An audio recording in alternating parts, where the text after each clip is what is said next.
Good evening, everyone. Welcome, welcome, welcome.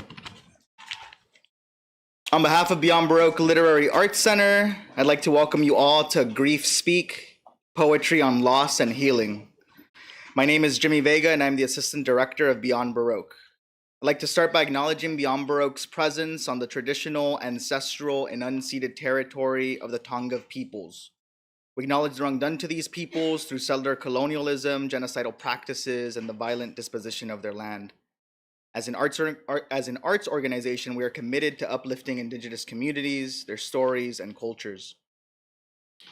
For those who don't know, Beyond Baroque is Los Angeles' oldest literary arts center located here in Venice, California, founded in 1968, first as an experimental literary magazine before reimagining itself and becoming the literary institution we know it as today. We're based out of the original Venice City Hall and support writers and help cultivate new writing through our extensive program of writing workshops, readings, and performances. We're currently offering a number of workshops online via Zoom, such as our free weekly Monday night fiction workshop facilitated by Raquel Baker and our historic Wednesday night poetry workshop currently facilitated by James Cushing. We also have a number of paid in-person workshops, such as the Poem as an Object, Constructing Poems Through the Page with Kelsey Bryan Zwick, and Chancla Cartography, a prose workshop with Caribbean Fragoza, to name a few. Aside from our workshops, we offer several readings throughout the year. Next week, in collaboration with Letras Latinas, we'll feature the Los Angeles Review Latinx Digital Poetics, an electronic literature folio showcasing a groundbreaking digital anthology of new work by Latinx writers. To help us celebrate the evening, authors Vicky Vertiz, Anthony Cody, and Luis J. Rodriguez will be offering responses and showcasing their own work. And in 2 weeks, we'll be inviting authors from Addie Magazine and Kaya Press to celebrate the launch of Addie Magazine's latest issue, featuring authors Kei Ming Chang, Cynthia Dewey Oka, and Taz Ahmed, to name a few. So please definitely come back for that and more. And for more information, visit beyondbaroque.org. And finally, we offer several memberships to Beyond Baroque, starting at $60 for an individual membership. Purchasing a membership helps us offer free programs like this, also helps us to continue our free weekly community workshops, and it gives folks a discount for our paid workshops. Big thanks to our wonderful staff, Executive Director Quentin Ring, Programs Coordinator Yvonne Salinas, our interns, Catherine King, Genesis Perez, and our Facilities Coordinator, Eric Alberg, running things in the booth. A special Los Angeles thanks to the Academy of American Poets, especially our friends in the Poetry Coalition, for making tonight's program happen.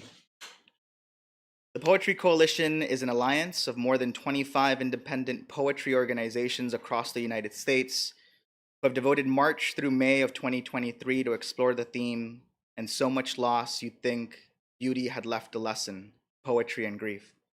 The beginning of that line is from Ed Robinson's poem, "Once the Magnolia Has Blossomed." And tonight, we present Grief Speak, a poetry reading with authors of Southern California sharing their perspectives on grief, offering poetry that inspires transformation in the multiple phases of grief, while reminding ourselves that grief is non-linear, which is to say, some of the topics and poems shared tonight might elicit certain emotions and memories. Please remember to take care of yourself, to be kind to yourself, and if you need to step out of the theater at any moment tonight, please do so. Tremendous thanks to all of our featured authors tonight, Diana, Crystal, Nicholas, and Cynthia, for all of your work, for all of your care, devotion, for all of your words that often remind us that, what it's like to be human, to have a body, to feel, to grieve. After the reading, we're gonna remove the podium, set up some chairs and some mics, and our authors are gonna be in conversation, moderated by our first reader. Crystal A.C. Salas, a Chicanx poet, essayist, educator, and community organizer. Her poetry chapbook, Grief Logic, is co-winner of the inaugural Alta California Prize from Gunpowder Press. She has worked in Omnium Gotham Quarterly, Alter Journal, Northwest Review, Pank Magazine, World Literature Today, Chaparral Poetry, Acentos Review, and others.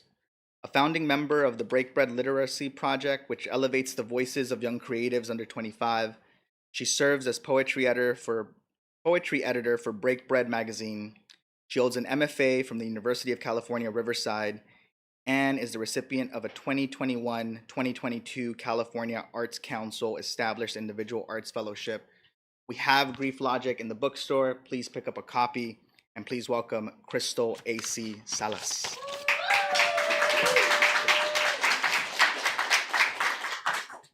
Hi, everyone. Oh my gosh, wow. Thank you for being here. I just want to acknowledge Jimmy did such a wonderful job contextualizing this, and I just want to follow up with that. I'm so immensely grateful to be in this space with my fellow poets who are writing about grief, but also readers and audience members who've come here to support today. We live in a dominant, we survive under a dominant culture that is very grief phobic and very death phobic, illness phobic, and it's just really a gift to be in a space in which people are willing to sit in the complexities of that. So thank you. This first poem, my tío, my Uncle Mike, he passed away in July of 2020. It was the last death in about an 18-month span in which my abuelito, who I was very close with, passed away. My abuelita had a stroke that almost took her life. I got cancer. I'm in remission now. And then my tío passed away. And these are all people who are very close to me.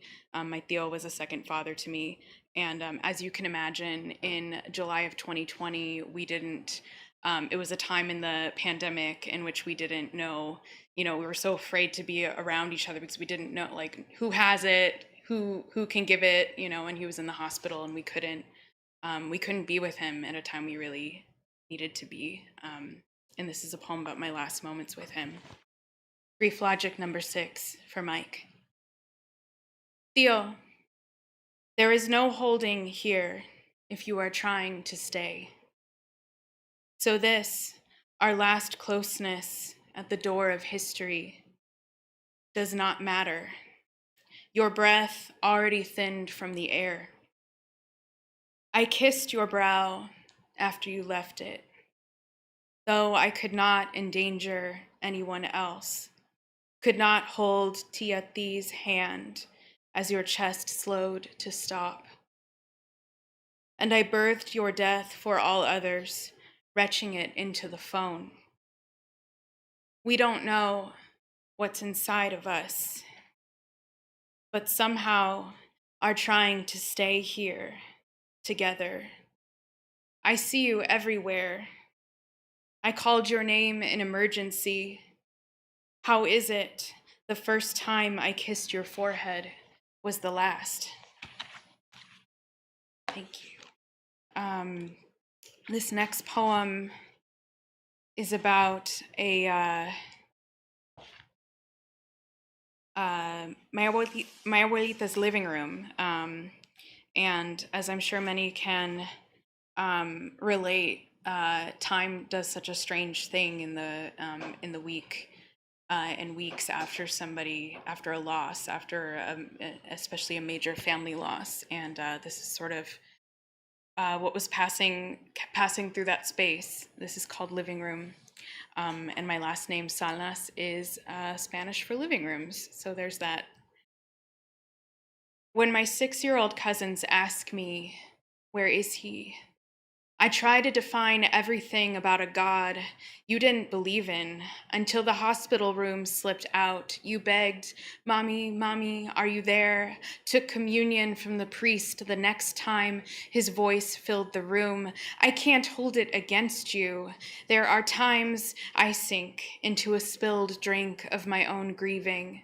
Stucco beside my bed, becoming scratch, phosphor, Chalk, everything suddenly, no me importa. I don't know where life is because breaths seem to come like the lottery we watched get called out and go unclaimed day after day, the week after your death, which was spent trying to make sure your love was still eating condolence gorditas and turning off the World Series to pray the rosary, only to switch it back once the silence of living room twined made us sweat.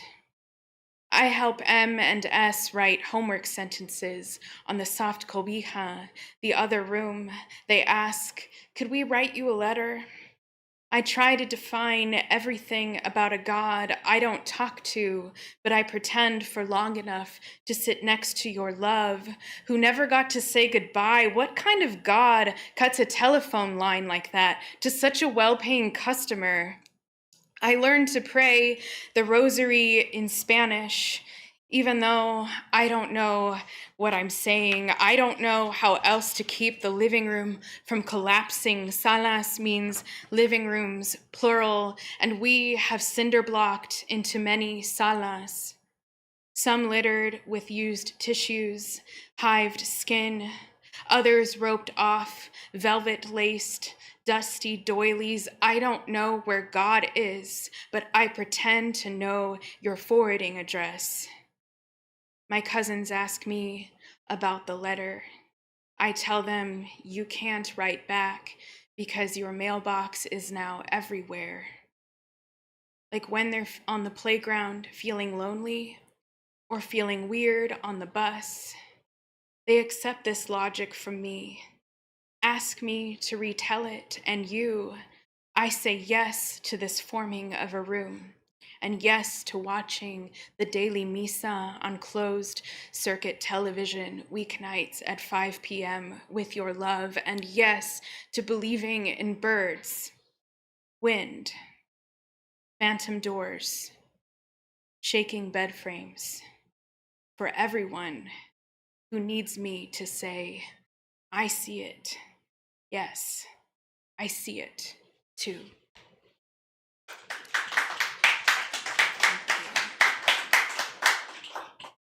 This one is called Elegía Poética. I was not born into the arms of my mother. I could breathe, but I couldn't digest. I breathed for less than an hour before a machine had to do it for me. I was born into the silence around my possible death. In the waiting room, my first cry belonged to my abuelita. When no one told her anything, this absence became words, then sentences. ¿Dónde?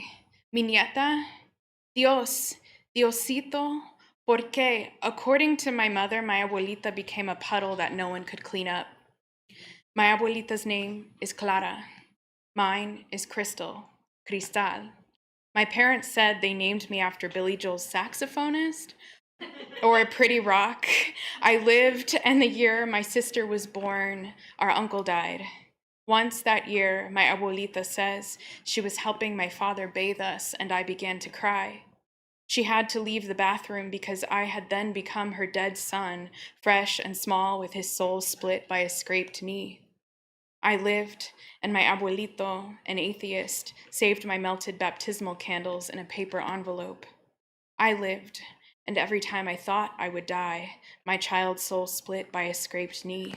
My abuelito held me on the plastic-covered couch, even though his arms were stiffened from labor and a discomfort with being touched. My abuelito called us his reinas and introduced us to other royalty: Iscoto, Pacal, Siqueiros, Calo, Rivera, Neruda, Fuentes, Marquez, Paz. My abuelito would introduce me as mi poeta. Mi poeta, mi poeta. Some days the world won't call me that name to my face. Kind, nurturing, teacher, but rarely poet. The world wouldn't call my abuelito a scholar, immigrant, worker, unskilled, but rarely scholar. So he hoarded books in the barren field he was given. He talked sweetly to birds, had an orange finch named Pavarotti, who spent his days in front of a tiny mirror. He told me some birds get their food from puddles on the ground, but some birds can have the whole damn sky from which everything comes, mija. I want you to eat from the sky, he said to me. Nunca mueres, he would say. When his breath became a machine, I became a puddle on the floor of the ICU. My father asked me to clean it up. My father never learned how to swim. He couldn't go to the city pool. Instead, he blinks 1,000 times for every word he can't say. Every time someone I love dies, I am reborn into a world I do not know and do not want to live in. In the hospital lobby, when I told my abuelita, I knelt at her feet and became the sea. I tread and tread until I felt the ridge of a different continent under her strengthening hands. She lived. I lived. Thank you. I have one more for you. This poem, this whole book, my book as well as my poetry primo, Nick's book, are bilingual editions translated by the great Emma Treyes, outgoing poet laureate of Santa Barbara, or as I told my abuelita in introducing her, because I didn't know how to say laureate in Spanish, so I said la poesía de, or la reina de poesía of Santa Barbara, and she was like, what? No, and I was like, no, it's more accurate, I think. So she translated each and every one of our poems so lovingly into Spanish, and I have this poem is actually, it's not the translated side, but it's mostly in Spanish anyway, because a lot of these poems are witnessing my abuelita through her loss, and I can't really take credit for this poem. It's really just her words that I listened to and then arranged them. So I hope that you enjoy it. It's one of my favorite poems in the whole book because I barely even wrote it. So. Ha pasado un año de Clarita Bustos Salas. Quiero recordar todos los recuerdos y paseos que tuve con mi esposo. I want to sit and write them all by hand. En mi vida, mi esposo me decía, Clarita, ¿quieres esto? Clarita, vamos para allá. Clarita, siempre con mucho cariño. How he would talk to me, and this I remember well. No quiero vivir en un panteón. Sometimes I pull books off his shelves. I thought I had read every Poniatowska, but found something new last week. Y mira, a veces lo leo y lo apreso a mi pecho. Please don't buy me orquídeas with the flowers florecidas anymore. I know they are enchanting, caras abiertas, ready to be looked at, but the stems with the closed buds, viven más. Thank you so much.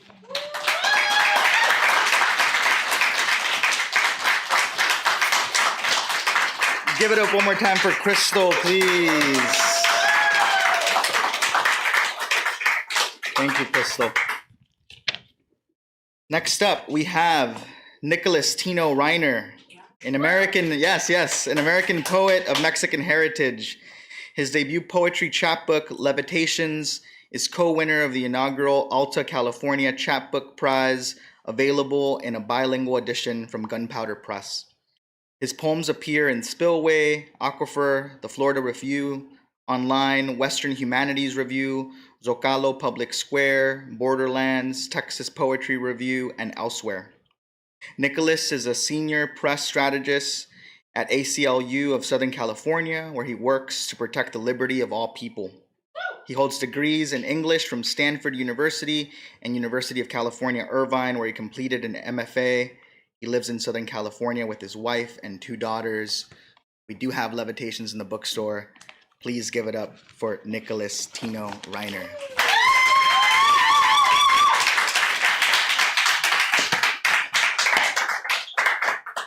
Thank you, Jimmy, and thank you, Beyond Baroque, and Yvonne, and the whole staff, and thank you, Prima Crystal, for kicking us off. How are you all? Good. All right. So, Crystal read a poem about living room, salas, and this chapbook concerns my greatest loss, the loss of my father when I was a child. Um, and I think Crystal described gathering around living rooms in the weeks before. This poem is kind of trying to get at that. It's called Levitations. My father dies in the morning, and a candy jar in the middle of the house wants also to be empty. Objects in our living room float like hot flies, blue couches clutch the ceiling, and the coffee table whispers into the wall. The people, the fallen people, the loved ones, my loved ones, sitting in the patio. We still laugh at the joke about the giraffe. We may cry in our fluorescent rooms when no one is looking. We may be strong, we may. But first we will tear our own skin from our own skin. First can we go find the other side where he went. Find that place is not empty too.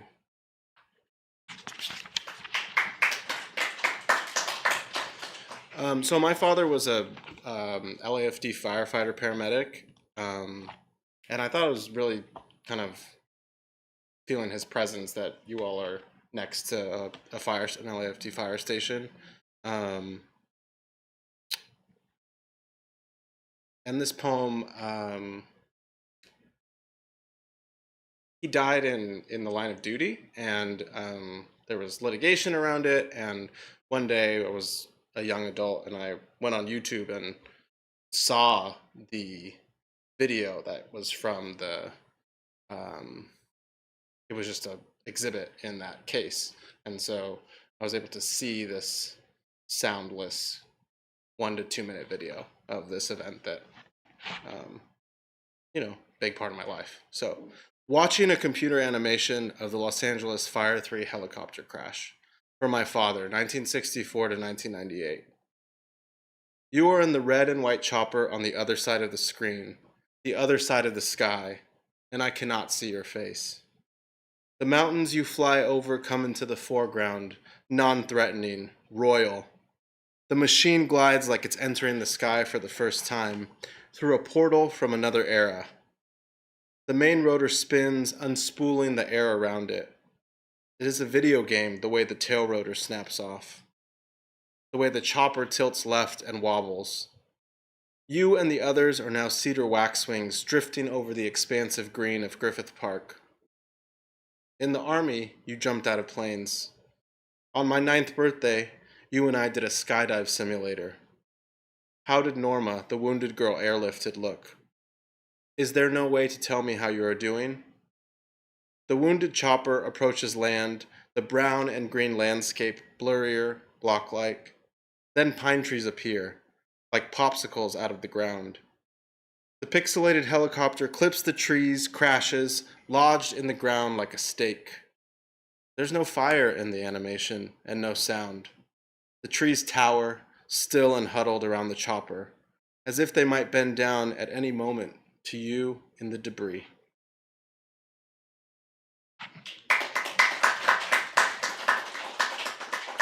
So as Crystal said, these chapbooks were translated by the amazing Emma Treyes, and I'm a pocho, so my Spanish is not amazing. So I worked with her, but I love that it gets to be in my other language.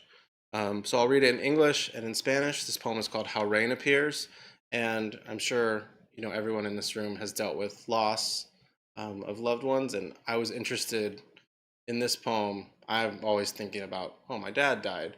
What was it like for other people in our lives to have lost him? And so I was specifically thinking of his mother, my grandmother. How Rain Appears.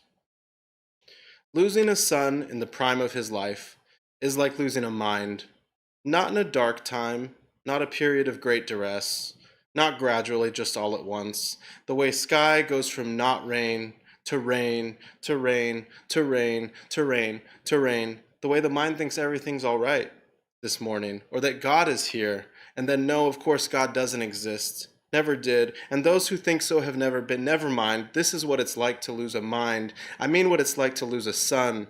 And what are we without our minds, without our sons, my God? So, and in Espanol, it's ¿Cómo aparece la lluvia?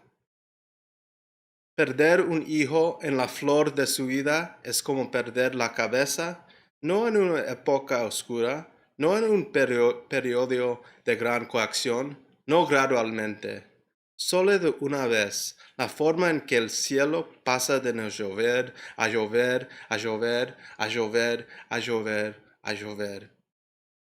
La forma en que la mente piensa que todo está bien esta mañana, o que Dios está aquí, y luego saber, por supuesto, Dios no existe, nunca existió, y esos quienes piensan así nunca han sido, no importa. Esto es lo que es como perder la cabeza. Quiero decir, es como perder un hijo, y que somos sin nuestras mentes, sin nuestros hijos, Dios mío. So I have two more for you tonight, and then you get to hear from the amazing Cynthia and Diana. So as I said, I am Pocho. This poem is called Self-Portrait as Nick Martinez. If in this country names were handed down differently. Self-Portrait as Nick Martinez. As another person, as an other, same me, or different me, smart kid or not as smart kid, or smarter kid, beans and rice, more beans and rice, and the same walk down the street in Wilmington to Foster's Freeze for dipped cones, so not so different me, some quiet magic, stalks of light, undone at morning, and I would be grapefruit, I would be star fruit, I am a kind of stone fruit. No, I am a kind of stone, entonces it would still be me, same nod me, same brown stone. My mom's name in this country is the one sacrificed, laid down.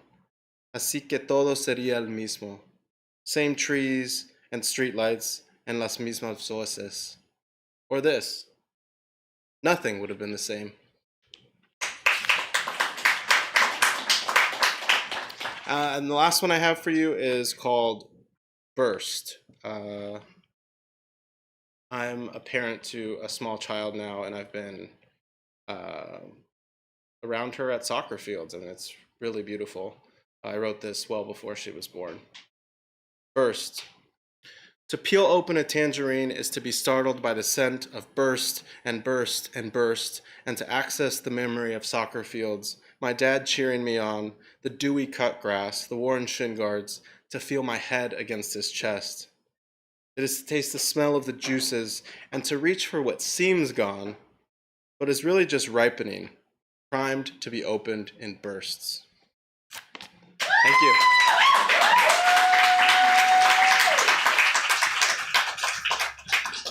Nicholas Reiner, folks, give it up, give it up.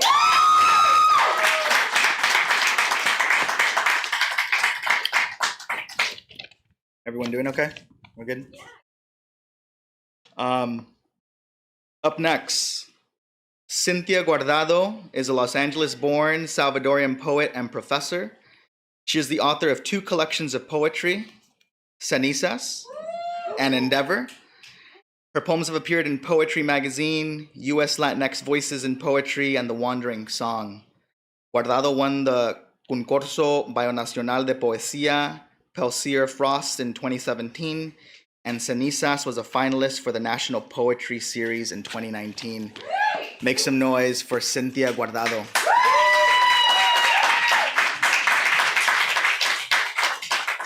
Hello, everyone. So, as I've been mentally preparing for this reading and our conversation later, all I've been thinking about is all the poems that grief hasn't let me write yet. And I feel like there's a bunch that I've started that have titles, but like I just can't get them out. And sitting here in this event, I feel like is inspiring me to sort of write the fragmented grief poems, and take also like even just do like to all the grief poems I haven't written and do the list titles, right? But I've been thinking about that a lot. So I think I'm going to try to read things that are a little bit more collective grief, since we already, I think, have been talking about familial grief, and I have a lot of those poems as well. But I think like I grieve collectively, like for my people, for my family, and for society in a variety of different ways. So I'm just gonna read. I'm gonna read this one from my first book, that Endeavor from World Stage Press, that I feel like encompasses so many levels of things I can't get into other poems. How women grieve. Huddled into a cold corner of the shower, you whimper. You howl like a woman who has a burden of hunger she ignores. You let it drain. The heart in your belly pulses behind your ears, the place where you hide everything you are afraid of. The throbbing has been quietly whispering all the words you fear, and that's when you scrub the hardest. Your skin, the only thing you can really clean. You wash yourself raw as if the cells carried absorbed memories. It's always the surface we polish, but what of insides? The kind that gather like crustaceans that prey on our linings, that eat what is dead. Bleach cannot cure us, and ammonia cannot blind us, and shame continues to hide in our eyes. How can we repair the thing we can never reach? The grief that grows inside the darkest corners of our guts, the thing that suffocates us like a pulmonary embolism that fills our lungs with blood. We drain, and there, beneath the ring, is the clog, the filled brass artery where we dispose what we want to shed. But it crawls back up from beneath our feet, returns from the hole you've been digging. You are submerged in water, yet your mouth is so dry. Swollen tongue confusion fills you with the only swollen tongue confusion fills you, the kind only the desert can understand. You hang on to yourself and you cup your own face because only you can love you like this.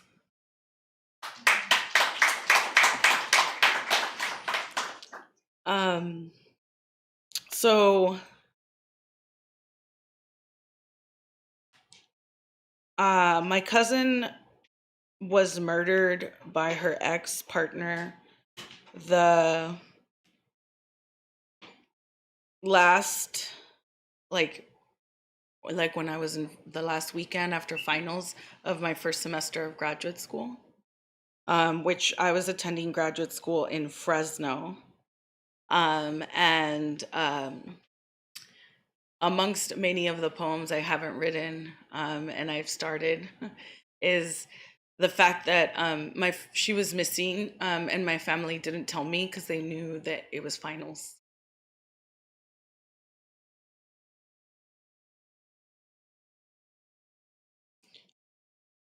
So that sort of starting an MFA program with that like on you, right? Sort of the grief layers in a variety of ways. And this is after Naomi Shihab Nai's poem Alive, and it's titled So That She Is Not Forgotten. Dear inmate, a child has filed a motion against murder. He misses his mother, the woman you strangled and stabbed. In his California nightstand drawer, a photo of his mom is his interpretation of love. Dear judge, my nephew needs his justice. His mother's killer will be released soon. This crime was full of danger waiting. Don't you see? Dear Parole Board of California, you must not let him out. Please reply. Answer broken promises. Dear inmate behind bars, you cannot come out to fresh air. You must recall her body, the ice pick you pierced into her flesh, how you did not stop. I don't ever know why anyone would set you free, knowing you murdered her and dumped her body, left to be discovered. How could anyone believe this could be a crime of passion? So I don't really read these poems anymore, but I wrote those poems, obviously, in a lot of anger. There's one, I'm not going to read it. It's called To the Man Who Murdered My Cousin, and it's definitely directed at him and angry. But I attended a national conference by the National LGBTQ Task Force. That was like the best conference I've ever attended. And there was like an FYP, fuck the police room, and it was like abolitionist. And then we had breakout sessions, and they said, so I went to the abolitionist one because like I am radical, but I think abolitionism is something that's like I'm slowly like learning further, right, and understanding it. And he asked, the person leading the workshop asked what I would imagine instead of prison for this murder. And it was the first time I'd ever thought about that. And I could imagine a lot of things that were not prison, that maybe would help this person not carry whatever kind of anger they did have inside of them. So I just wanted to say that for that one. So I'm going to read some collective grief. So I write about El Salvador a lot. So I'm gonna, El Salvador is if you're familiar with it or you're not, we had a war for 12 years. So most people who are here living in the United States, it's still like the post-war repercussions as well. But that forced migration and sort of thinking about war. So this poem is called Call Me Refugee. The bomber planes move north, away from the smell of flesh. Smoke pulses each time the helicopter's blade cuts air. A young pilot grips the controls. He isn't prepared to bomb another village. Below, a little girl carries her youngest brother, and no one sees her feet sift. The smoke, it pulses. Every time the helicopter's blade cuts air, a young man searches for his family, prays his eldest daughter isn't already gone. She is a little girl carrying her youngest brother, but no one sees her. Feet sift mud, and he's afraid all his children will be slaughtered. Death searches for his family. His eldest daughter is already gone. She was only a child when she watched her villagers herded like animals in mud. The pilot's afraid now. All his children have been slaughtered. Death engulfs villages like a tsunami. When another missile drops, a woman hides a child. She watches her villagers be herded like animals in cages, rounded up and shot by soldiers. She bears witness. Fire engulfs villages like a tsunami. After another missile drops, a woman hides and she prays for the young pilot. Our Father who art in heaven, free us from these cages. Soldiers shoot rounds and she bears witness to fire.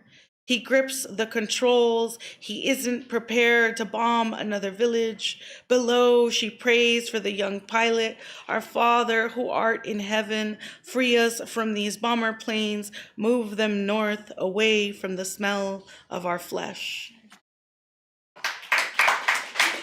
Thank you.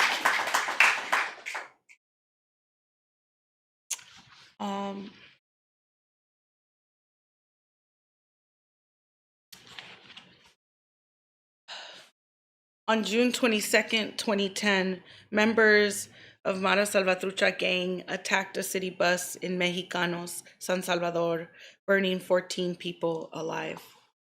Things are really complicated in El Salvador right now, with the current president and over 70,000 suspected gang members have been arrested. So there's a lot of human rights violations occurring right now, and I haven't returned in over 2 years because of my tattoos.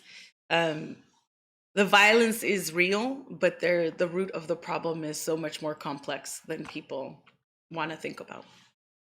But this is my collective grief for my people. Passengers are showered in gasoline by two young boys who threaten them with AK-47s. They scream before a lit match is thrown. The smell of gasoline, terror. I watch their arms break glass as they try to squeeze their bodies out of windows the size of oven doors. Traffic has stopped, and all anyone can do is watch them burn.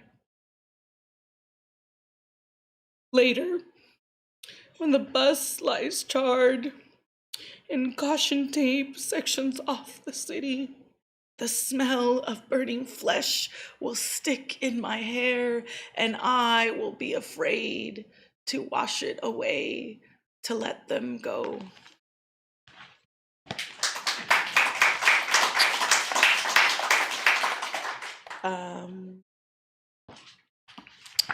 And I'm just going to read, the last thing I'm going to read is the last section of a very long poem.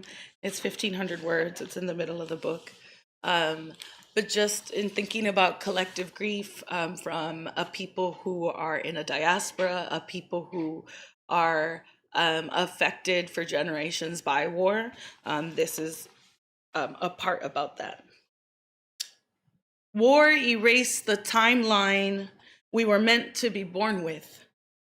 And in it, we emerged refugees in the in-between. We've boarded planes over and over again, in and out of war. We are not whole here or there.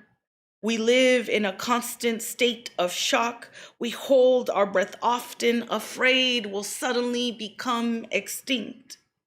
In the in-between is where Mama Chila, Mama Juana, and Mama Olivia live, and Papa Chema, and Tío Roberto, and Tío Alejandro, and Doris.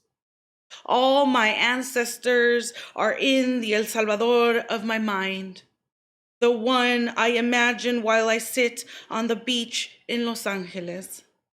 There, they are never gone.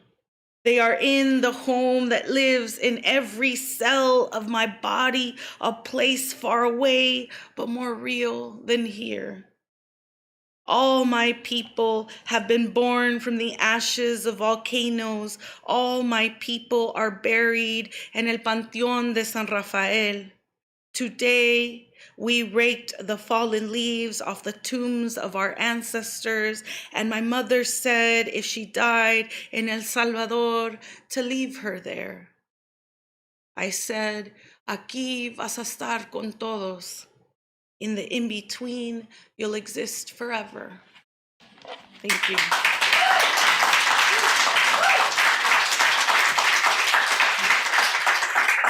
Thank you, Cynthia, for that generous offering. One more time for Cynthia Guardado, folks.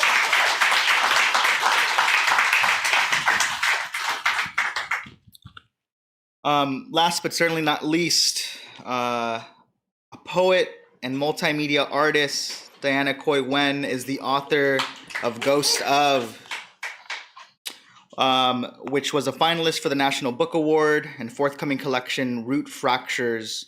Nguyen is a Kundiman Fellow, recipient of a fellowship from the National Endowment for the Arts, and winner of the 92Y Discovery Poetry Contest and 2019 Kate Tufts Discovery Award. Currently, she is core faculty in the Randolph College Low Residency MFA and an assistant professor at the University of Pittsburgh. Please welcome Diana Coy Wen.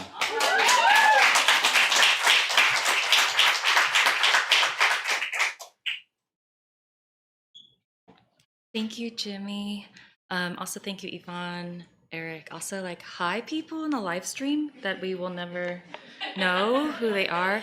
Okay, so like we're laughing. I'm saying hi to them, but like my heart is really racing, like a metronome, but also like a bomb. Which is like, thank you for like just, I'm so grateful to receive and hold space for each of you, your words and your stories. Like, who thought that like a Friday night to talk about our losses was like a good time? But like grief also entails like humor too, you know, because you have to laugh so you don't die yourself. So I just want to acknowledge like, you guys are funny, like coming out, me too, on a Friday. Yeah, very strange, but like, this is not stuff you talk about in a bar, in a group usually. And so I'm also really grateful to have space, like that space like this exists just to talk about grief and like all the feelings, ruly and unruly, attendant to those. You know, it's like funny, like you think you know what you want to read, but then it's like, oh, I heard things, and I'm like, I'm gonna read these other things, because it's like we're in conversation with each other. And that's actually my favorite part, so I can't wait to talk. So I'm just gonna read two poems. One that I'm gonna read, so it was like my parents' dream to live in a specific neighborhood. I won't even name it because I'm embarrassed, but like, you know, they were like, we want to live there because it's fancy. And my father ended up building the house. And it's like, you know, an immigrant refugee's idea of like the big house, you know? And he called it like, yeah, there's a living room, which nobody like spent time in. It's like the place where you have the furniture and plastic. Okay, some of you know what I'm talking about. And actually it's where we have our ancestral altars now. So actually the dead live in the living room, which I think is hilarious. And then there was a room that we all hung out in next to the kitchen that my dad called the family room. But I don't know, like, I think that's more like a rec room. Anyway, something about like family room, living room, like where do you hold spaces as a family?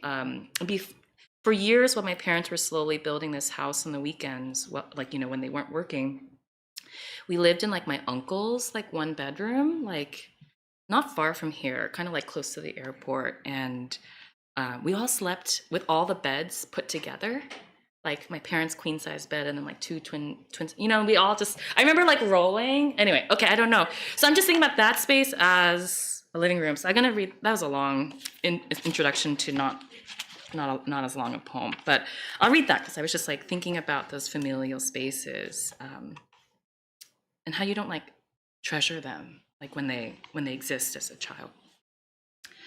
The Exodus, Saigon to Los Angeles, 1975 to 2015. For a long time, it didn't seem possible. Then the whispering grew louder, the blur and hum of synchronous movements, as in a murmuration, leaderless, with the shades drawn.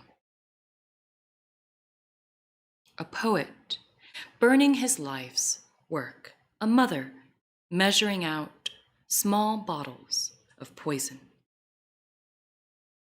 As my grandfather and his sons were ushered through the droves, remorse rose up in him, tear gas bowling over and over and over.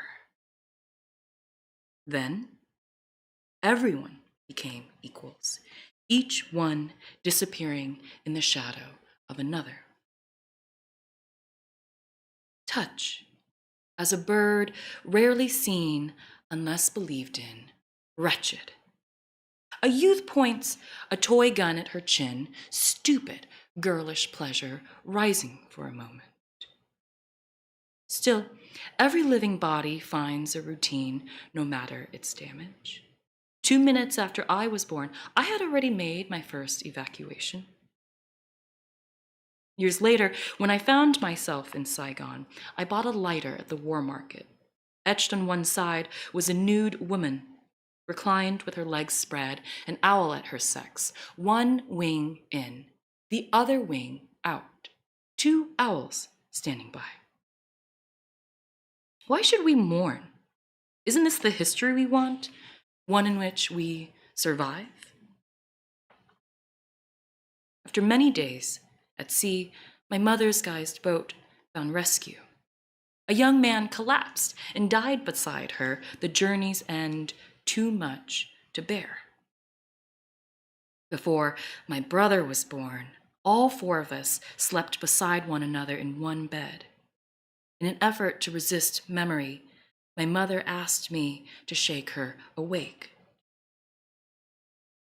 The night before the monks came to usher my brother out of the realm of the living, we gathered on the same bed, sifting through photos and stories of him. At the funeral, his hand was warm, where my mother would not let go. Maybe you'd forget why you were here, that you didn't belong, that just because it was like life didn't mean it could be life, that you could come back to life but not return to living. And if you bypassed a war wouldn't bypass you.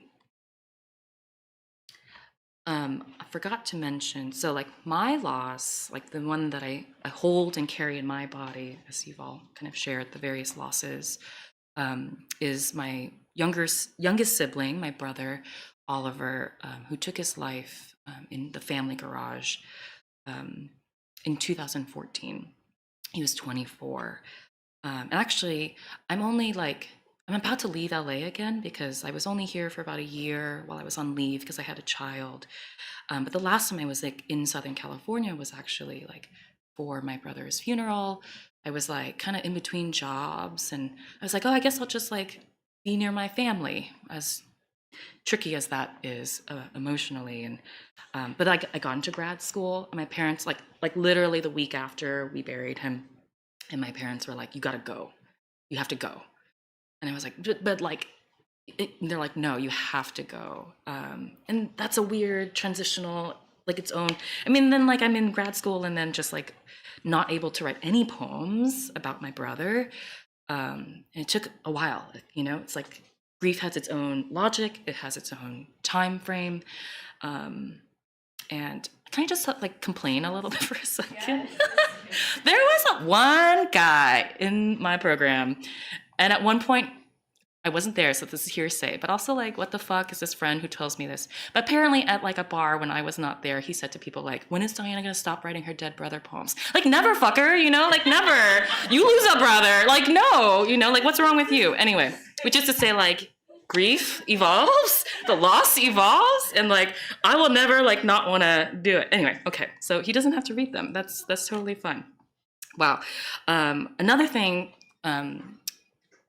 Cynthia, that when you were chatting, like, I'm thinking about the loss of my parents, of like the birthplace, right? They didn't choose to have to leave. And that loss has its own kind of repercussions in the children that they gave birth to here. And then the loss that they have here, right? Like, they're not supposed to survive, you know, their child. So I've been thinking about that too. Okay, oh, and another thing, that's kind of buzzing in my body. Cynthia, you had in your poem about like the skin and cleansing the skin and how it absorbed memory. And I like recently just stumbled across this realization that sound like disappears because our bodies absorb it. So think about all of like the sounds, the voices, the living and the dead, like your body, it's like it's inside, like your body like took it in. You know, I don't know. I kind of love that. It's like I'm like the insulation in the drywall. You know, like that's your insides. I don't know. That gives me like great cheer. You know, like it's like you eat food and it goes out, but like the sound, it's there with you forever. Yeah. Okay. I've been just like rambling, so I'm just gonna read one more. Mostly because like just as I know, there's a question about like archive. I know Nick, you mentioned. I don't know if you stumbled or sought out that video on YouTube, and I can't imagine what that experience was like. And in terms of like the archive within my own family, like 2 years before my brother passed, he cut himself out of family photographs, and I include them in the book because I work with them. Like, I sound really normal to you right now, but like I was not normal. Like when this happened, and then our family didn't talk about these pictures. So like there's just one of them. So you just see like that there's a cutout. And then after he died, I was like, oh, I still can't look at them. But also, here's the thing, like they were up in the walls of the house. We had to walk through that hallway to get to the kitchen, and our family didn't talk about it. And it took me over a year after the brother's death to like really like confront them, look at it, begin to articulate, I think, within that space. So the series is called Triptych.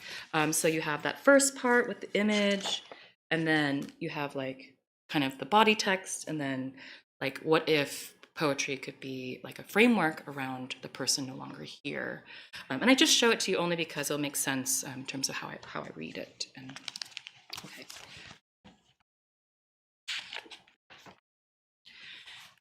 Triptych.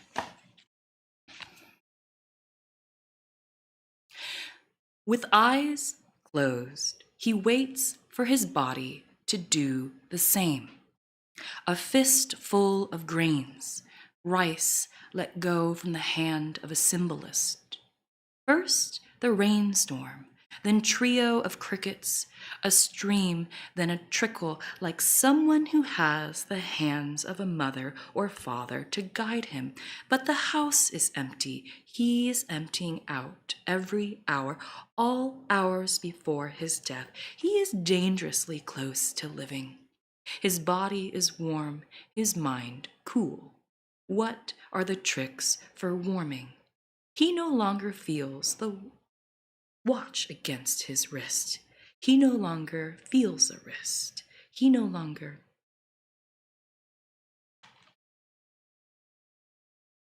What may exist between appearance and disappearance, between sound and silence, as something that is nearly nothing? Slow music, quiet music, spare music. Of sound and form I fell asleep tonight after feeding us both. It was hard to think of you cold, it was hard to think. You think it was hard to think of you, it was hard to think. While I slept soundful, the wind howled and wet its whistling teeth. It has sound, but no form. What has a form, but no sound? There is no sound for everyone, not everyone has a sound. There is no sound, for there is no sound there, for everyone is there.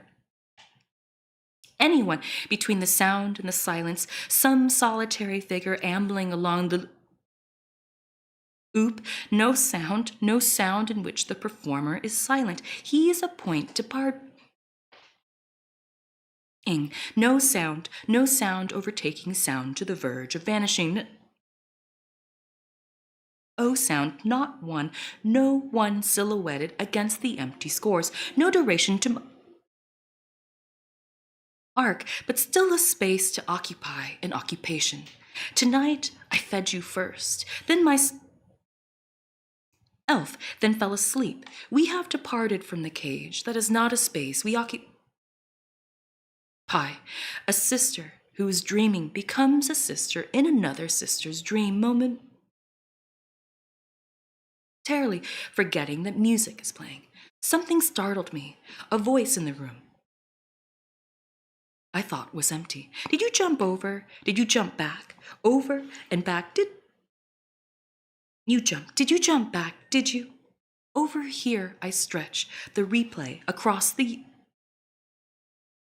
ear and longer. It keeps me alive. It keeps me alive. It keeps alive. It keeps me alive. It keeps me alive. It keeps me alive. It keeps me alive. It keeps. Thank you.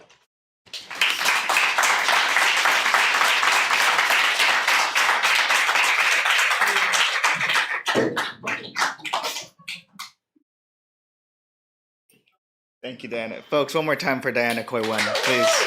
Thank you, thank you, thank you. And let's give it up to the other readers as well. Thank you to Cynthia, Nicholas, Crystal. we're gonna shift a little bit. We're gonna remove the podium and set up some chairs and some other mics and have some conversation. So please stick around. Yeah.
Oh, great.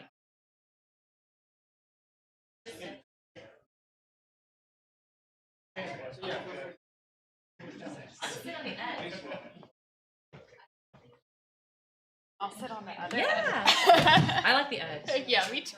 Like a sandwich spread, Yeah, you know? yeah. Oh. Okay, yeah. Oh, yeah. Amazing It's so reading. thank you. You Yeah, too. oh, Oh my god, that everybody. last poem. Your performance was amazing. You're an amazing listener. Oh, Just like I'm so attentive. well, I took a lot of notes.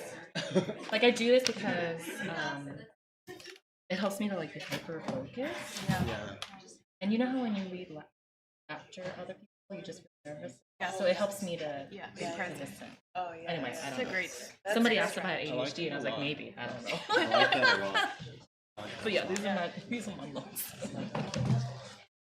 Because also it's hard. Like I mean, I feel some like people read fast, and so it Sure. just shoots I out. feel like that's a great strategy for any event. Right? Yeah. I just Sort of homage. pull. Yeah. But then that's like it's Hi. Hi, Hello. I just want to acknowledge y'all. We can't really see Yeah. your faces because Yeah. of the light, but like I feel your silhouette. Thank you for being here. And your Yeah. support. Should we get started? Okay. So we're going to be in conversation. I have some questions, but because I got to ask the questions, I also wanted to I sandwiched together a couple sets of lines from each of these poets here, and I guess I entitled it "Lines That Fucked Me Up" from there. And some of them you'll hear, you heard, and so it's like I almost knew what you'd be reading or could guess. And then some of them they're probably gonna be new to you, so like buy their books and like find these lines in their context. I will actually sitting in the order, so it'll start with Diana. So, when you love someone more than you've ever known you could, it is a good thing, except for the terrifying, a realization that one day there comes a parting. And this one from Cynthia, porque en los Estados Unidos, oh no, sorry, you'll never know a goodbye that intimate. Porque en los Estados Unidos las distancias como los muros se multiplican de las fronteras, or las distancias se multiplican como los muros de las fronteras. And then for my primo Nick here, this is what it's like to lose a mind. I mean, what it's like to lose a son, and what are we without our minds, without our sons? My God. Lines that fucked me up. I was gonna read that poem, but then I just ended up shifting. Yeah. I was gonna read about. I was on. I knew. Yeah, talk about class and grief. I was yeah, gonna read that one. Yeah.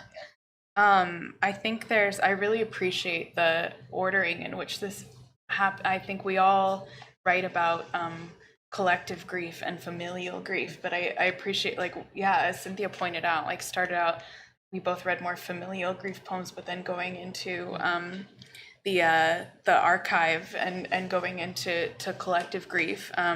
So maybe I could start with that archive question. I promise there's a question at the end of this, but let me contextualize it. So a thread that I think runs through all of our work and puts it in conversation with one another is our approaches to negotiating time. We all have an approach, a way of approaching this timeline of grief as something that happens non-linearly, as we all know, with past occurring in present and present occurring in past, and what is past and what is present. And this is, and all of those time borders being blurred. Often this is done to work with our own family archives, but, and it's also done within larger historical archives. And I wonder, what advice do y'all have for writers who are trying to tell their grief story in the spaces between those archives and those intersections? Because that's really overwhelming, and I've found it very overwhelming. So, what has helped you to tune your listening to those histories without getting overwhelmed and feeling like you have to over-contextualize or tell your story? I'll start, just so there's no awkward silence. I immediately was thinking about, okay, I know I will talk about myself, I promise. I was immediately thinking about Victoria Chang's Dear Memory, right? Because there's so much she doesn't know about her grandparents, even her mother, and these are all figures in her life who are no longer alive.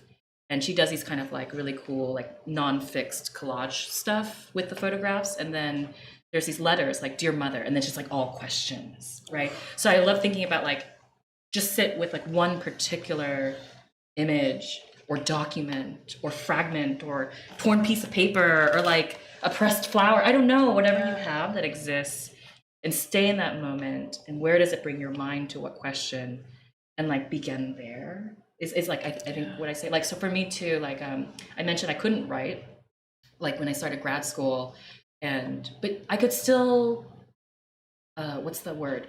Word doesn't articulate, but I could still like manifest. So like I actually like carried around photocopies of these pictures that my brother, because like they scared me, but I also couldn't stay away from them. And I remember one day I was like it was spring, I was in Colorado, I was hiking, and I just started like I threw it like over a flower, you know, like, and then the flower like shot up where his body, and I was like, what? That's a poem, you know? But you're like, I didn't write that, nobody saw it, like it's just me. Yeah. And it was really healing, and that began a way for me to like now I can touch like the duende of the picture, you know, like the wound in the photo, to begin to write. So like sometimes we don't yet have language, so we could just like use our body. Do you know what I mean? Like in what's kind of present. So that's just like my one bit. Yeah. So helpful. I know that in all of these losses for me happening in such quick succession, it became like I'm unable to tell one story without telling the three behind it, you know, and like, how do you fit all that in a poem? You know, like you can't. So then I started writing essays, and like that became a coping mechanism, but it's just, I really appreciate, and I agree with that. Like maybe like the obsessing over an image or a document, and just living there and seeing what comes, grounding it in something can be very helpful. So I appreciate that. I think one thing Diana said earlier that I loved about you, and you were so, I love what you said about humor. Like you have a dead brother. I think it was Victoria Cheng who said, like, when are you gonna stop writing about grief? Or I think, and she said, my dad's still dead, or it's like never, right? Yeah. So, but to your question specifically about advice, I think what the thing that comes to mind is trust. Is like, trust your reader, and your reader might be your friend, or a classmate, or just yourself.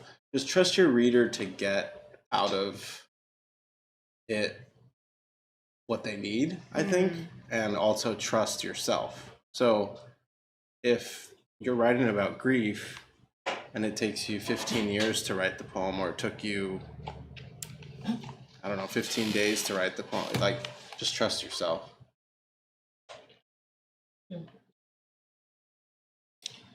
I think that I'm thinking about like the questions thing, right? And so I have a lot of questions all the time, right?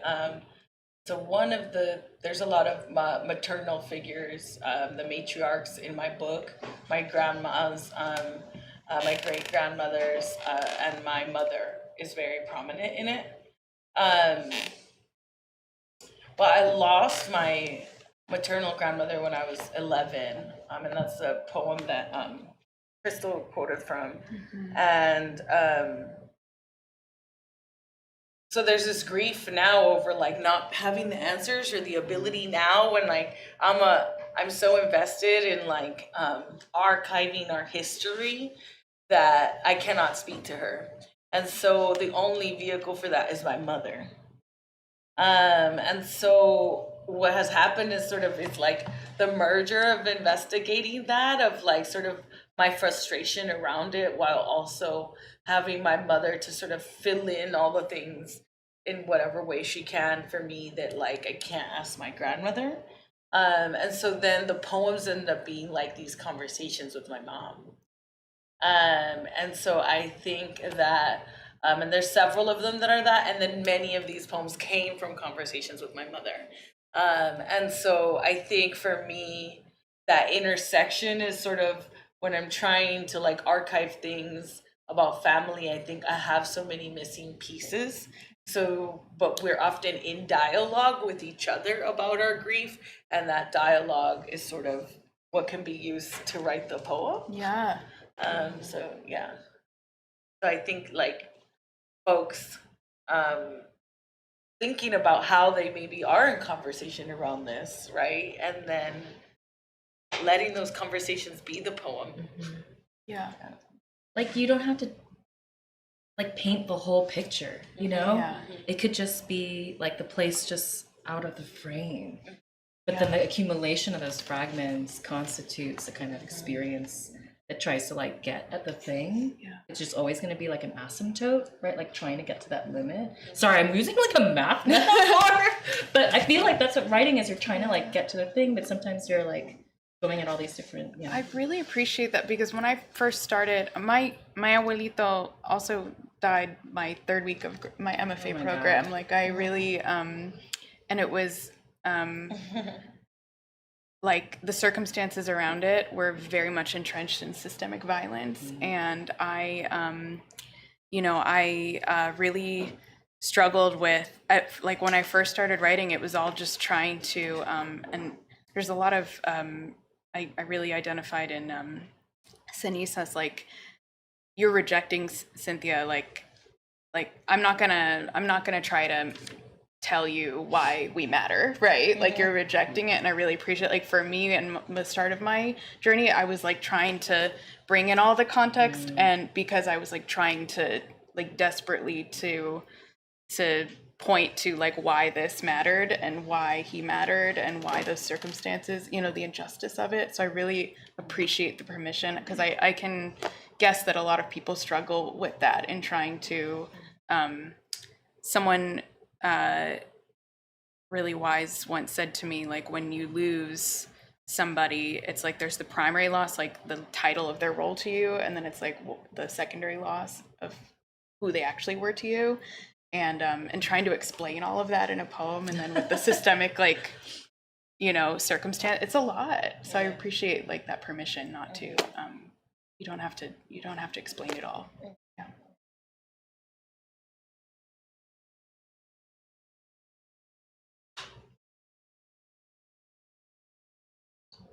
Yeah. Yeah.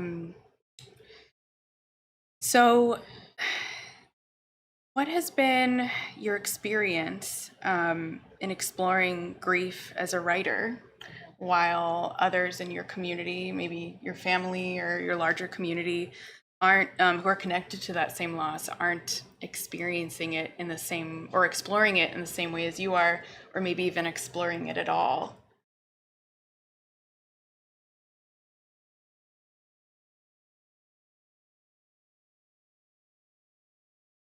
That one's just really like hard for me to answer because my family unit is very tight, and I think despite all of our problems, when there's like grief, like we grieve together, Yeah. right? Like we emptied my cousin's apartment together, Yeah. right? We went on just the five of us, my sisters and my parents, to the beach and had Christmas alone, right? So Yeah. we do these things like really collectively in support of each other. I think that's when we really can come together.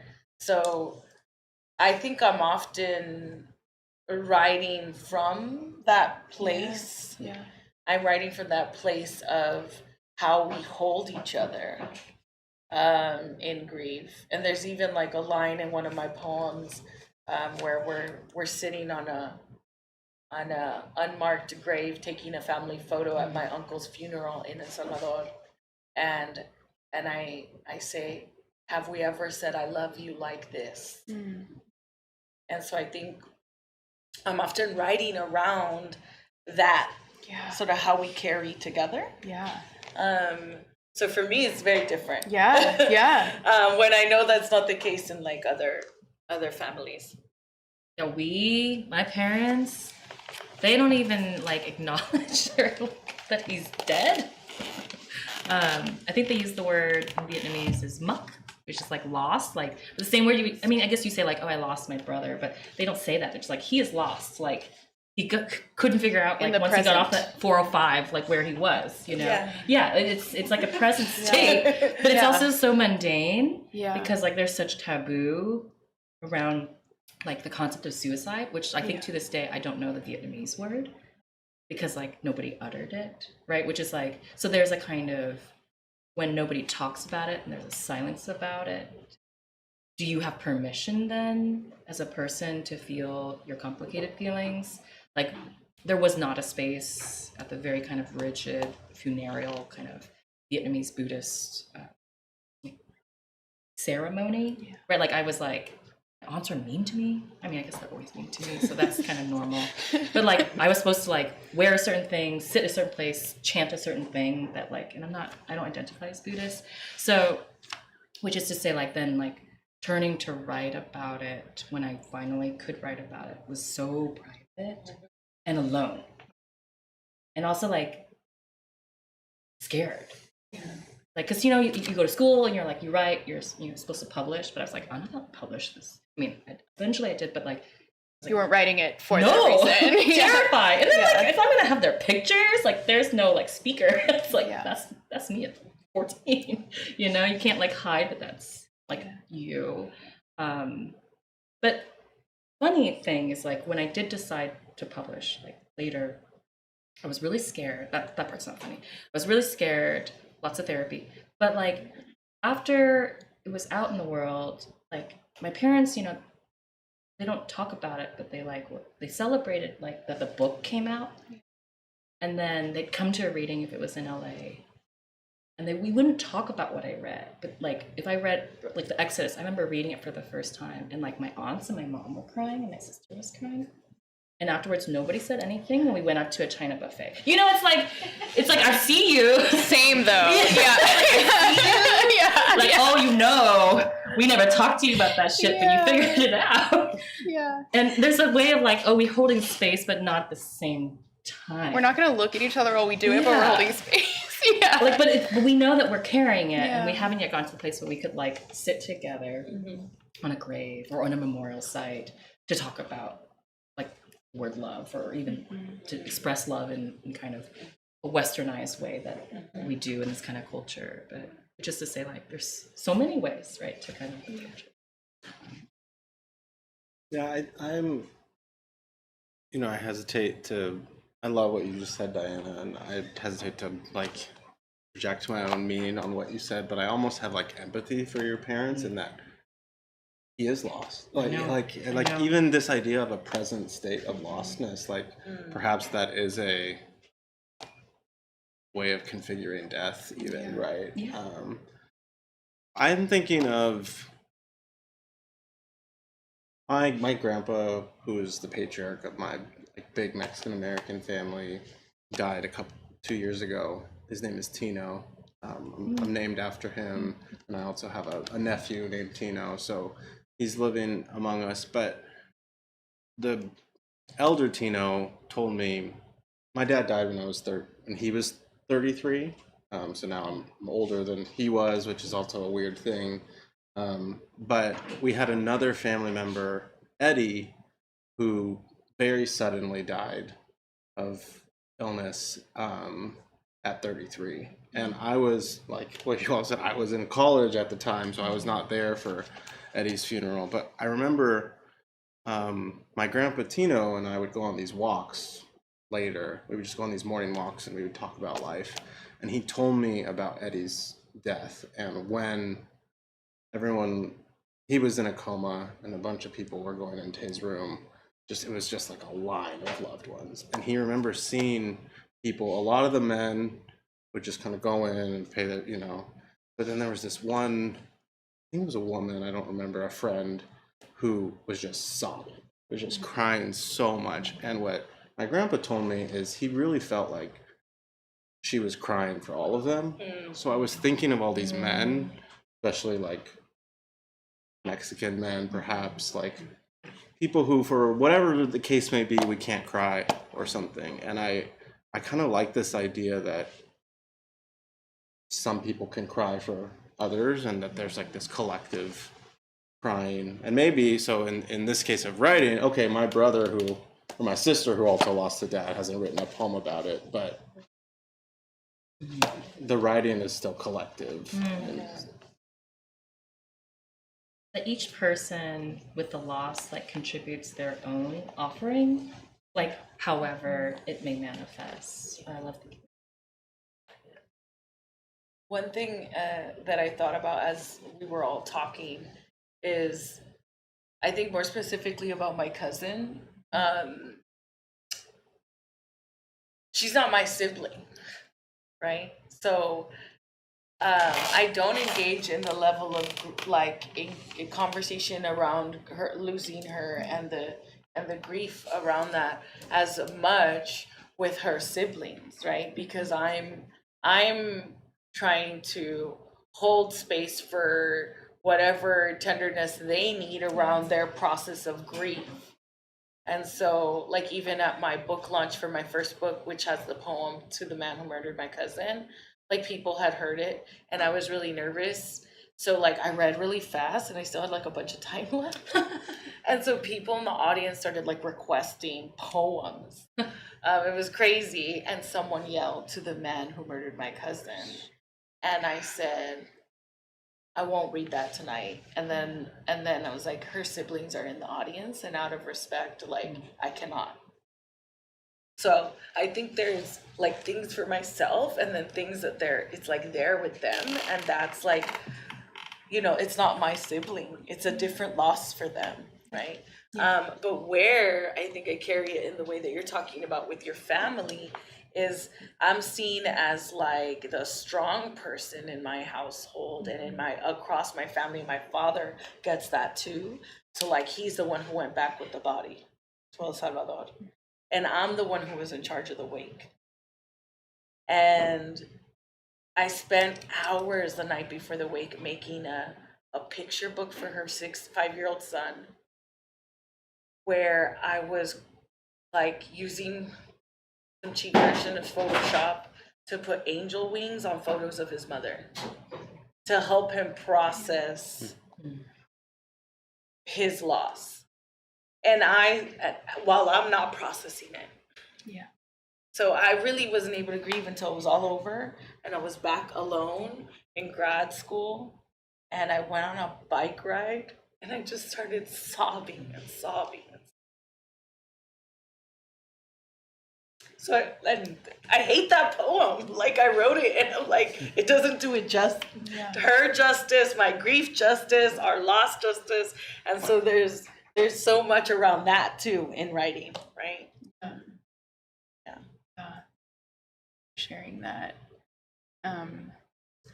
That makes me think of another question. I've heard this. I've heard a lot of writers have very strong opinions about this either way. This is a great question. Yeah. Is writing therapy? Is your writing therapy for you? I think there's no wrong answer, but I just love to hear what some people yes, some people no. What do y'all think? I'll answer just with what I always say when I read. I always say, like, if it wasn't, because Q&As with high school students and stuff, somebody always asks, right? And I get really emotional. So people are like, "Isn't it hard for you?" And so I always say, well, if it wasn't for poetry, I don't know where my mental health would be. Sure. And so that's just like, I think it's not in place. I haven't been in therapy. I really need to go. But at least it allowed me to not hold so much. And I think that that's what's really important for me. And like, as you were talking about, like, now you're older, right, than your father was, it made me think of Ada Limon's poem, this poem she has in The Caring, where it's like only like 14 lines, and she does like so much ground in it, but she starts just to think about like I feel like it's a parental loss she's talking about, but then she starts talking about, like, you were this age when I was this, now I'm older than you, and like that carrying, right? And so yeah.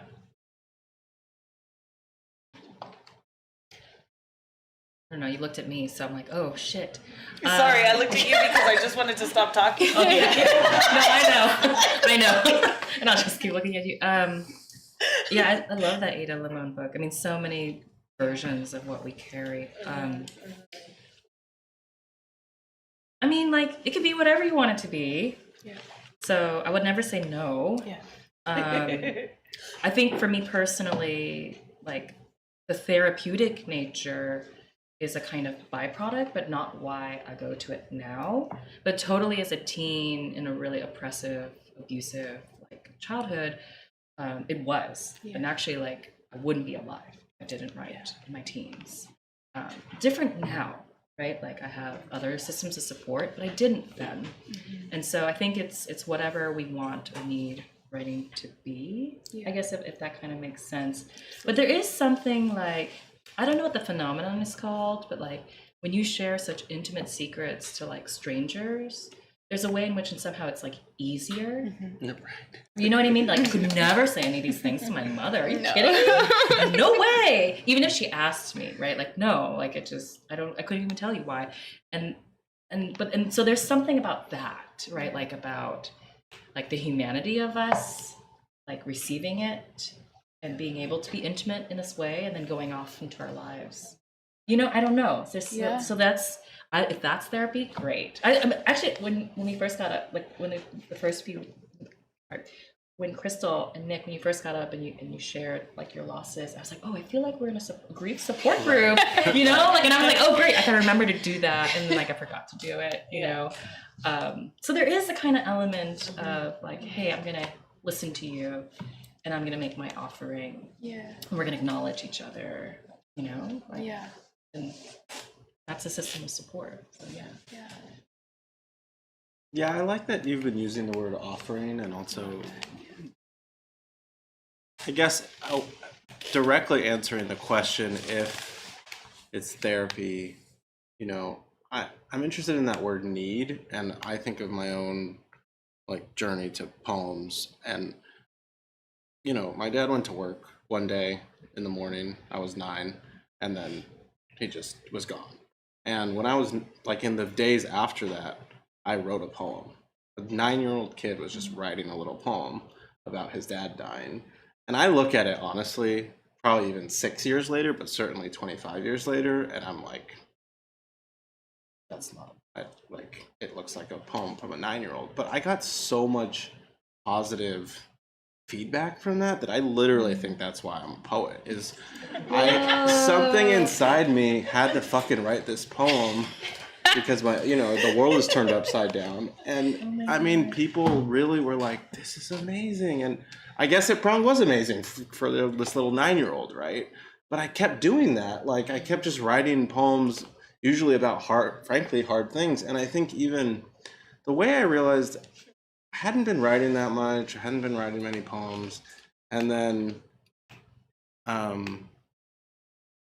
two recent examples of like where I'm like, yeah, writing is therapy or writing something. I don't, if it's not therapy, it's something. Is when the pandemic hit, like I was just like writing, like I was like I was not. I didn't write one. And then also, and I hope she my wife is in the audience tonight, but she her name is Lila, and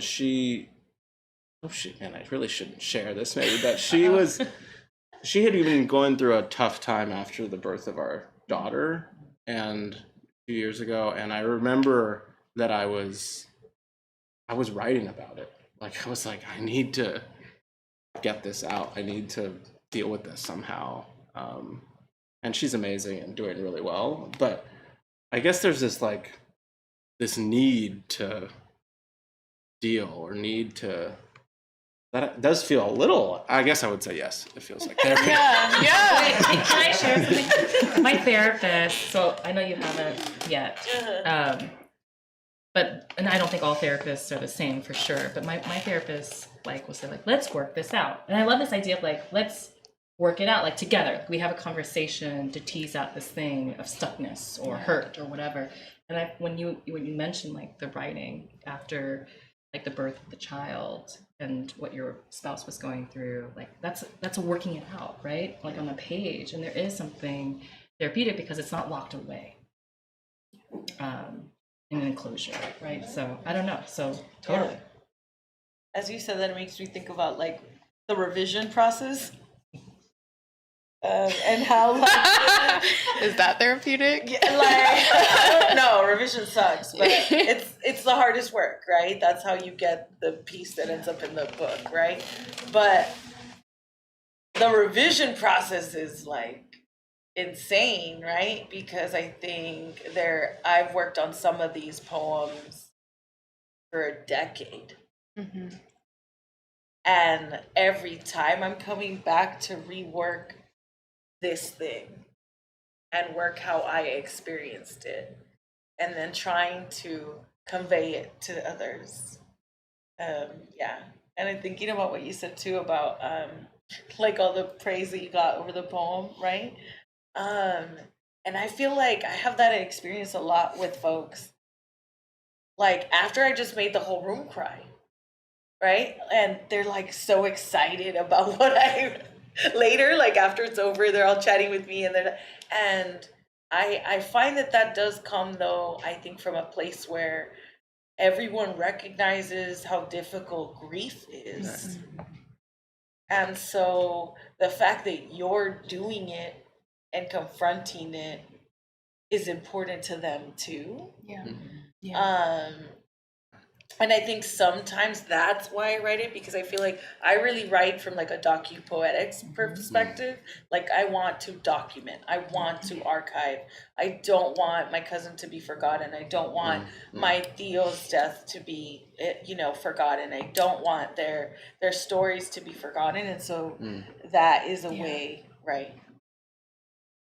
Yeah, I so identify with that. I think I have always believed writing to be therapeutic, and I like in teaching the youth that I work with, like very much I told like writing has saved lives, like absolutely, and it did mine. But I think for a long time I didn't feel like the actual crafting of a poem was very therapeutic to me. It was something it was like for myself, for others, but like the actual sitting there was just like, yeah, no, this is like a thing I must do, because I'm like this is how I'm oriented, but kind of hate it, and but then, and during this process, being in an MFA program, bringing my sad girl poems to workshop, and then people being like, I don't really get this, and I had a lot of really supportive people, but that wasn't very therapeutic, right? When you're like, and that was kind of a risky, kind of like walking into the lion's den, like, but I really do believe that like inadvertently has been very therapeutic to be able to, I don't know how I would have survived this like period of my life without being able to name it or to write, to document why these people mattered, and to have that, like to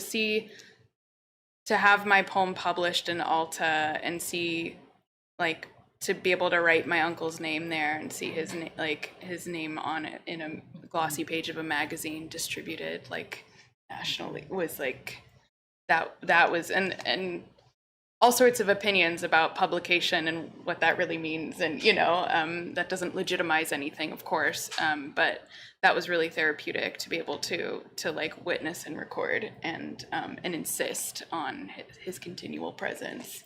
So but mostly these days I just like journaling is therapy, but the actual crafting of a poem is still, but I know maybe it will be therapeutic down the line. Crystal, could I ask you one of the questions Yeah. that you wrote to us? Because I was thinking about it as you were sharing, which is like a question about self-care as we engage in the writing process. So like when that happens in, say, like an academic or workshop kind of setting, right, where there isn't care in terms of how people are approaching really deeply like vulnerable work like that you are offering, like what was your, like, you don't have to share like what you did in that moment, but like how do you care for yourself and protect like your work? Maybe not necessarily like about that space, but like how do we, or how do each of us just that's self-care? Thank you. I can answer both. I was very lucky, even though there were some people who just didn't get it. I had like lots of great community, and even with professors, and then definitely some of my classmates, some of who are here, like very, I like knew who my safe people in the room were, so even if that was tough, it was like I was able to sort of get through it. And there was a lot of like, this is probably very common in MFA programs, but there's like a lot of like crying in offices, like after a workshop, like people pulling each other in, just like, let's just cry together. And that was really helpful space. I also, during that time, there was like a 6-month period. So I commuted to UCR mostly.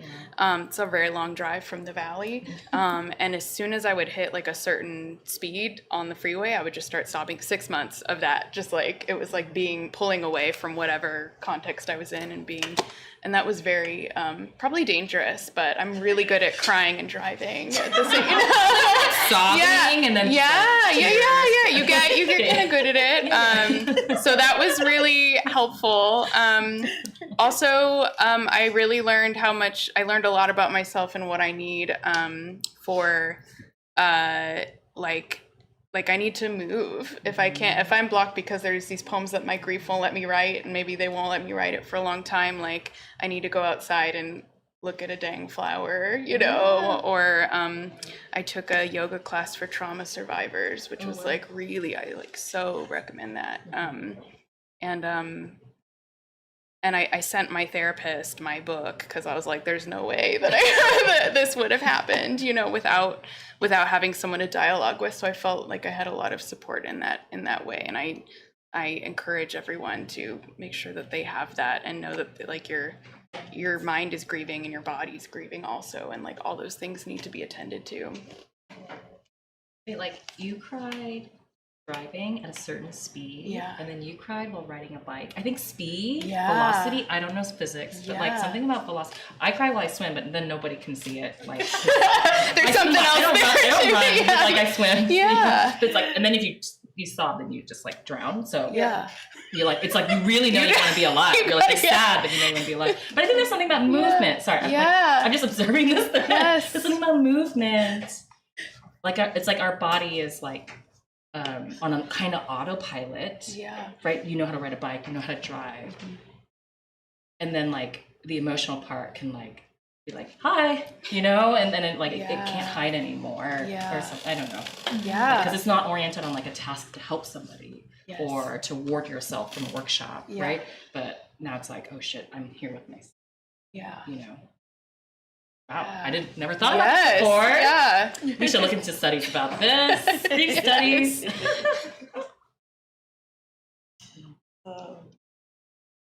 Any other like self-care I don't know if tips? I have a self-care practice. I think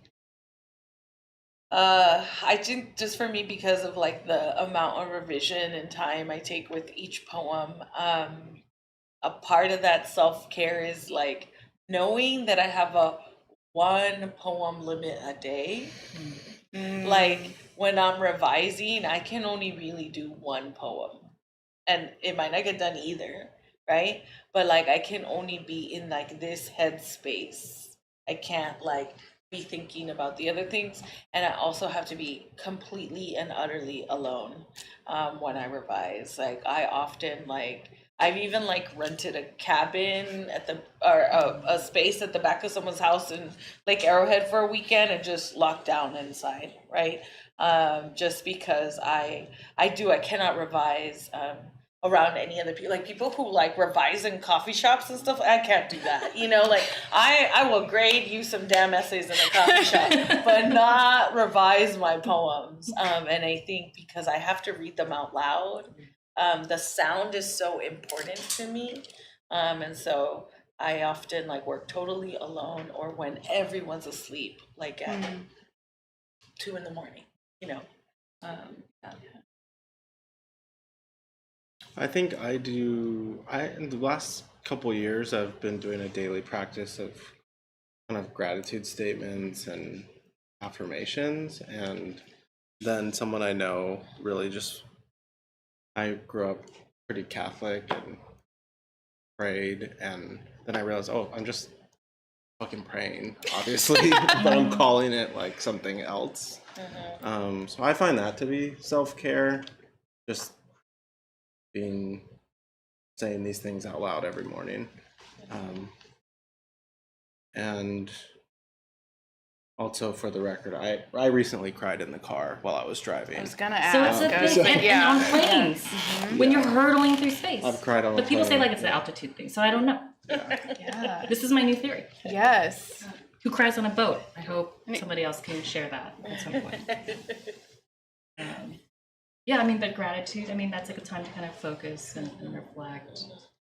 I guess I'll end and offer. So it's kind of related to you, which is like you get to dictate the conditions around which you want to engage with the work, right? Which is like nobody can tell you how to do it, or there's no one way to do it. Which is like I always forget because like I was always like, oh, must always do what the teacher wants, what the boss wants. Like no, fuck no, you know. Like now I know that, but it took me a couple decades. Me too. Right? Yeah, because like you're like, oh, must perform and be the, okay. The best griever. Whatever is yeah. that, you know. And but which is to say, like, self-care is like stopping, saying no, or like not writing, or like not doing it, or not choosing to read that poem this time, or not talking to somebody, or like it's the power of no in that moment. Whether it's like out of respect, but also like out of respect for you too. I can't tonight, right? Or like I don't want to tonight. I think that's a huge form of self-care. And then I'm thinking too of like aftercare. So like for me, I couldn't read like the triptych poems for like when the book was first published, because then to read them was to relive what I felt when I wrote them because it was so close to it. But when I did start to read them, a big part was like an intro, like ritual for myself, like in my room or my hotel room or whatever, but also an outro. And the outro is like calling my sister and being like, hey, just hear somebody who's alive, and like not to talk about anything related to grief, like what you have for dinner. I don't know. And that's like really nice. It pulls you out of that moment because you can get really sucked into the vortex of like the feelings. And I think that that's a form of care. And I find that the gratitude practice is totally like an orientation of the body towards like a positive space. I love how I kind of think of it as like is a parenting of yourself and like setting those like we are not doing more than one poem. You have to go to bed, you have to eat meals, you have to not talk about this, you can talk about it for so long, really creating those boundaries and the saying no, so important. I hope we have time for one more question.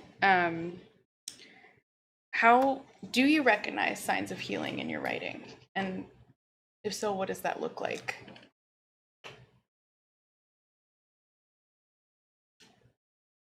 I was trying to think about that because I was like, this and is if gonna not, be the that's saddest okay. reading Yeah, ever. yeah. Where I came, right? And Yeah. so I was trying to think about poems that are about grief, but they're not the same.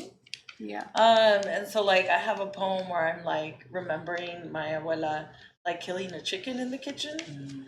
And she would grab them from their head and like swirl them around until their neck cracked, and then she would take a liston, like from a ribbon that she would always have like on her apron, and then tie their feet like with a little bow, and then hang them from the door so their blood would drip out. And like, but as a kid, I was like, this is some serious farm lady shit. Right? So like I write these poems that are like grief and remembrance, and I think that that's like the healing too, right? Like this memory as a kid, I was just like, so shocked the first time, but then it was like routine, right? But it was just, I think the power of the matriarch that she was, and like running this household and the farm and all the children. So I think that's the way I see it, and sort of like bringing to life some of the memories and characters. Yeah, I think I would. That's such an amazing image. Farm lady shit. And I think in a similar way, that poem I read, Burst, I don't know if I would have said, oh, I see healing in my work. I am healed. I did see, I see it because others tell me it. Like David Starkey, who is a poet from Santa Barbara, who is the editor of Gunpowder Press, he told me, and I felt very moved by this, he told me there was so much life in these poems, and I didn't really think of it like that. But when he said that, I was like, oh yeah, we're keeping them alive. Like in the way that story, like I'm never gonna forget it about your abuela. Like So I don't know if I would say healing is life, but where healing like dovetails with life. Yeah, I think that's enough. Yeah. I don't really have anything to add. I love that story too. Yeah. But something you said about like it becomes routine. Like, oh, I don't know about the word healing, but like something has changed because I don't feel like dying now when I encounter that poem. Does that make sense? Yes, Right? Like yeah. not that necessarily grief becomes routine, but like we've evolved in the grief alongside grief to just a different place Yeah. of exploration or sadness or remembrance. So, yeah. What a great, it's a metaphor, but it's also just like a real thing. Yeah. The chicken and the ribbon. Yeah. Yeah, it's a poem just happened to me. I know, you just did it live. Yeah. It's amazing. Yeah. It's like a gift from your It grandma. is, yeah. I mean, that's what happens, right? It's a thing I say now. I'm like, I think a poem is happening to me right now.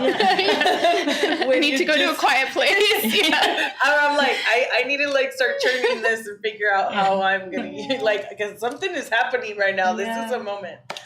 Yeah, I think I wanted to just say one last thing about that I think is like, I don't know. So obviously I was really emotional during my reading.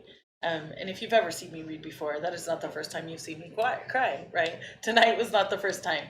And so I don't know, I pondered this a lot because people ask about it. And then I think like, I've been writing these poems, for 10 years now.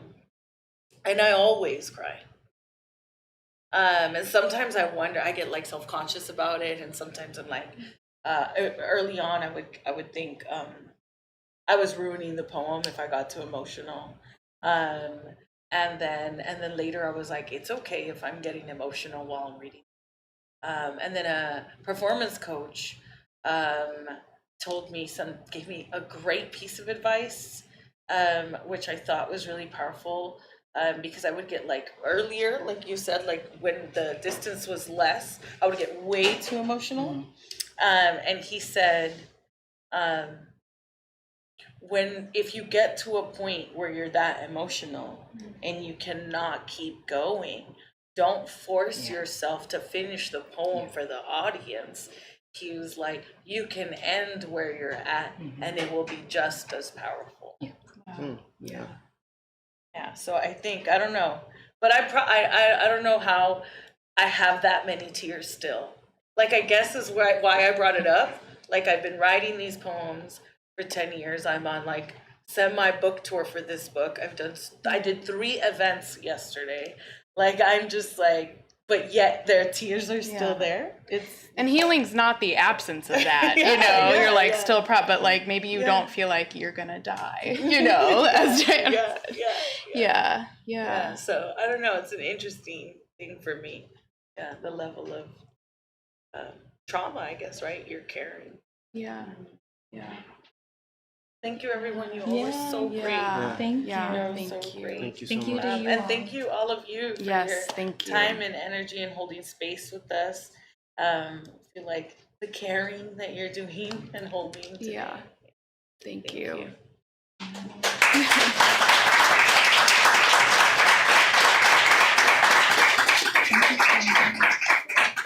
I'm gonna be really awkward because daughter's first birthday and I'm supposed to get cupcakes, but it closes at 10 and it's 25 minutes away. So I'm Gotta go. I'm That so traffic. sorry. Okay. I thought we were done at like 9. Yeah. Yeah. I'm gonna run, but I'll email you all. Okay, yes, you were great.